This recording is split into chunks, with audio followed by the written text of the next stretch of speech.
এখনো জল জমার মতো পরিস্থিতি হয়নি সেক্টর 5-এ। বৃষ্টি হচ্ছে, অফিস পাড়া এখনো জেগে ওঠেনি সেভাবে, সল্টলেকের অফিস পাড়া। তবে একবার উপকূলের এলাকাগুলো বা দক্ষিণ 24 পরগনার এলাকাগুলো, উত্তর 24 পরগনার বিস্তীর্ণ এলাকার ছবি আমরা চট করে দেখে নিই। হিঙ্গলগঞ্জ থেকে আমার প্রতিনিধি রয়েছেন জিয়াউল, সরাসরি জিয়াউলের সঙ্গে কথা বলবো। জিয়াউল, হিঙ্গলগঞ্জের কি পরিস্থিতি?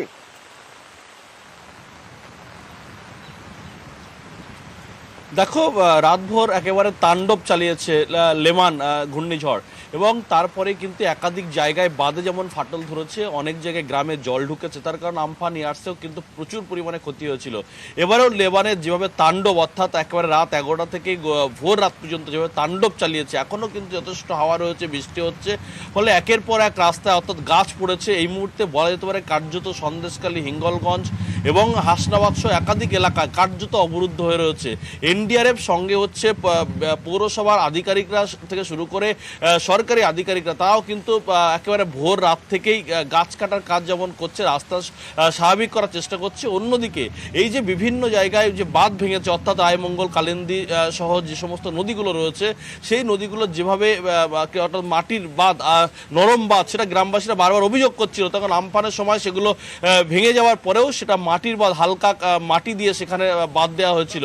ফলে তারা কালকে আশঙ্কা করছিল যে এই বাঁধ যে কোনো সময় ভেঙে যেতে পারে। ফলে সেই আশঙ্কায় সত্যি হলো, একাধিক জায়গায়, যারা খবর আসছে আমাদের কাছে, একাধিক জায়গায় কিন্তু বাঁধ ভেঙে সেখান থেকে জল ঢুকছে গ্রামে, এবং প্রচুর পরিমাণে এখনো পর্যন্ত প্রচুর মানুষ তারা বিভিন্ন ফ্লাড সেন্টারে উঠে তারা আশ্রয় নিয়েছে। তার কারণ যেভাবে রাত্রে তাণ্ডব চালিয়েছে লেমাল, সেই তার জন্যই কিন্তু প্রচুর মানুষ, তারা যারা কাঁচা বাড়িতে থাকে, তারা কিন্তু প্রচুর মানুষ এই মুহূর্তে বিভিন্ন ফ্লাড সেন্টারে আশ্রয় নিয়েছেন।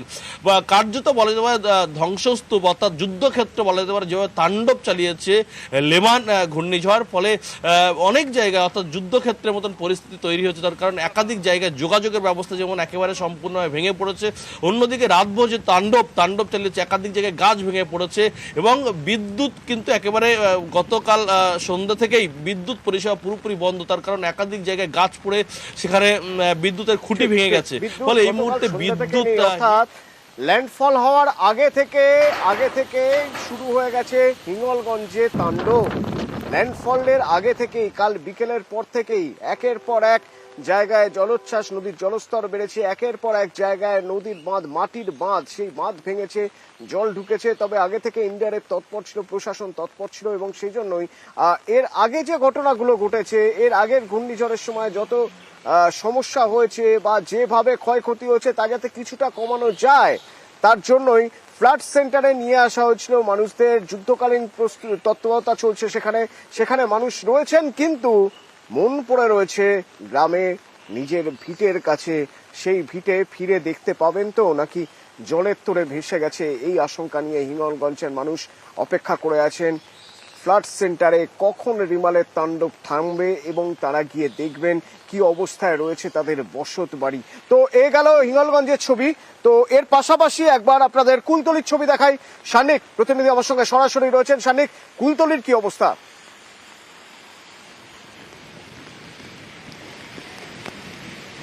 দেখো, সকালবেলা যে সময় মোটামুটি ঘূর্ণিঝড় কেটে যাওয়ার পরে আমরা জানি ক্ষয়ক্ষতির একটা পরিমাপ করার একটা বিষয় থাকে, সেই সময় সকাল থেকেও কিন্তু ঝোড়ো হাওয়া চলছে। আমি একটু দেখাতে বলবো, আমার ক্যামেরা পার্সন অর্চন রয়েছে আমার সঙ্গে। ইতিমধ্যেই বিভিন্ন জায়গায় যে গাছ পড়েছে বা বিভিন্ন জায়গায় যে বিদ্যুতের লাইনে যে ক্ষতি হয়েছে, সেই ক্ষতিটা ইলেকট্রিক সাপ্লাইয়ের তরফে লোকজন তারা কিন্তু সকাল থেকেই কাজ করতে শুরু করে দিয়েছেন। বিভিন্ন জায়গায় যে তারগুলো পড়ে রয়েছে সেই তারগুলো ক্লিয়ার করা, এবং তার পাশাপাশি কোনো জায়গায় যাতে যেগুলো ঠিকঠাক অবস্থায় রয়েছে। এখনো যেহেতু ঝড় বৃষ্টি চলছে, ঝড়ের কালকে রাতের যে প্রভাব, সেই প্রভাব কেটে গেলেও কিন্তু ঝোড়ো হাওয়া মাঝে মধ্যে এরকম দমকা হাওয়া দিচ্ছে, এবং এখন যেরকম পরিস্থিতি কার্যত ঝড় একটু হালকা হলেও ঝড় হচ্ছে সেটা বলাই যায়।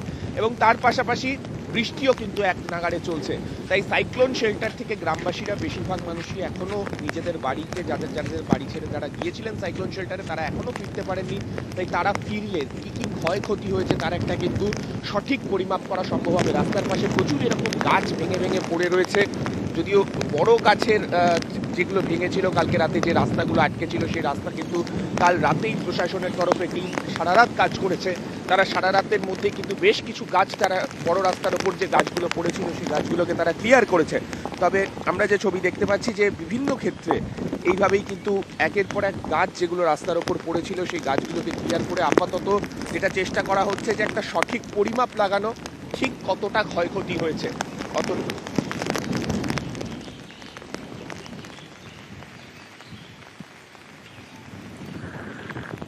ধন্যবাদ শানিক। এবার একবার অর্পণের সঙ্গে কথা বলবো। অর্পণ রয়েছেন আমার সঙ্গে বকখালি থেকে। বকখালির কি অবস্থা অর্পণ?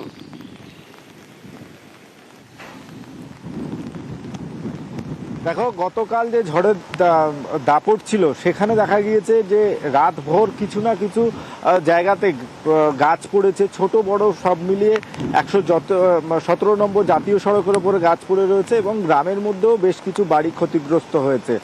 সবথেকে যে ক্ষতিগ্রস্ত এলাকা বলা যেতে পারে সেটা এই ফেজারগঞ্জ থেকে শুরু করে নামখানার বিস্তীর্ণ এলাকা রয়েছে এবং সেখানে সব ক্ষতিগ্রস্ত বলতে সেই অর্থে বলা যেতে পারে না যে বিশাল কিছু একটা ক্ষতি হয়েছে। সেখানে দেখা গিয়েছে কাঁচা বাড়ি যাদের, পাকা বাড়ি যাদের, তাদের কোনো রকম ক্ষতি হয়নি বললেই চলে। কাঁচা বাড়ি যাদের, তাদের বেশ কিছু বাড়িতে ক্ষতি হয়েছে এবং বেশ কিছু নদী বাঁধ সেটা কিন্তু ভঙ্গুর অবস্থা হয়েছে। কারণ জলের যে জোয়ারের সময় যে জলের উচ্চতা সেটা অনেকটা বেড়েছিল এবং যার কারণে নদী বাঁধে কিন্তু একাধিক জায়গায় দেখা গিয়েছে যে নদী বাঁধ টপকে গ্রামে জল ঢুকতে সেই সব জায়গায় নদী বাঁধ ক্ষতিগ্রস্ত হয়েছে এবং জেলা প্রশাসনের তরফ থেকে ইতিমধ্যেই সেই নদী বাঁধগুলো চিহ্নিতকরণ করা হয়েছে এবং সেখানে যেটা দেখা গিয়েছে যে আজকে সকাল থেকেই সেচ দপ্তরের আধিকারিকরা তারা সেখানে আসবেন এবং সেখান থেকে তারা যে নদী বাঁধ পরিদর্শনের পরে সেই বাঁধ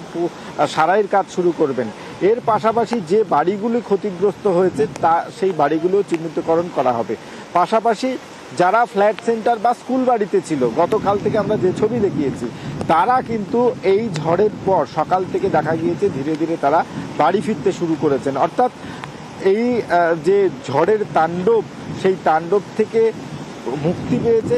তবে সকাল থেকে দেখা গিয়েছে কিন্তু গতকাল সকালে যে দমকা হাওয়া ছিল সেই দমকা হাওয়া রয়েছে, তার সঙ্গে বৃষ্টিও রয়েছে। কোথাও মাঝারি বৃষ্টি বা কখনো কখনো দেখা যাচ্ছে ভারী বৃষ্টিপাত চলছে।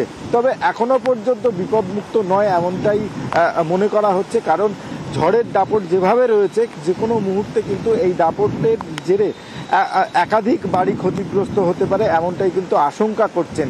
এখনো পর্যন্ত যারা বাড়ি ফিরেছেন বা বাড়ি যারা ফিরছেন তারা চেষ্টা করছেন তারা বাড়ির বাইরেই থাকতে। কারণ তুমি বুঝতেই পারছো সকাল থেকে যে ছবি আমাদের জেলা থেকে যাচ্ছে সেখানে কিন্তু ঝড়ের দাপট রয়েছে এবং বেশ কিছু জায়গাতে সেখানে এই যে রাস্তাঘাট সেখানে গাছ এখনো পর্যন্ত 117 নম্বর জাতীয় সড়ক ছাড়া যে রাজ্য সড়কগুলো রয়েছে এখনো বেশ কিছু জায়গায় গাছ পড়ে রয়েছে। সেই গাছ সরানোর কাজ শুরু করেছে প্রশাসন।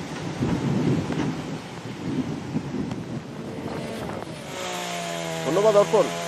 নদীর ধারে বাস, চিন্তা 12 মাস। তো যারা নদীর ধারে রয়েছে, নদীর পাড়ের বাসিন্দা, যারা একেবারে উপকূল অঞ্চলে রয়েছেন, আতঙ্কে তারা গতকাল রাতে ঘুমোতে পারেননি। আজ দিনের আলো ফোটার পরেই তারা চেষ্টা করছেন যে করেই হোক তাদের বসত বাটি যেখানে রয়েছে দেখে আসার। এরই মাঝে হিঙ্গলগঞ্জ থেকে খবর আসছে বিভিন্ন জায়গায় নদী বাঁধ, মাটির বাঁধ গেছে ভেঙে। কি অবস্থা রয়েছেন মানুষ, সেই সব খবর দেবো বিরতির পর। সঙ্গে থাকুন।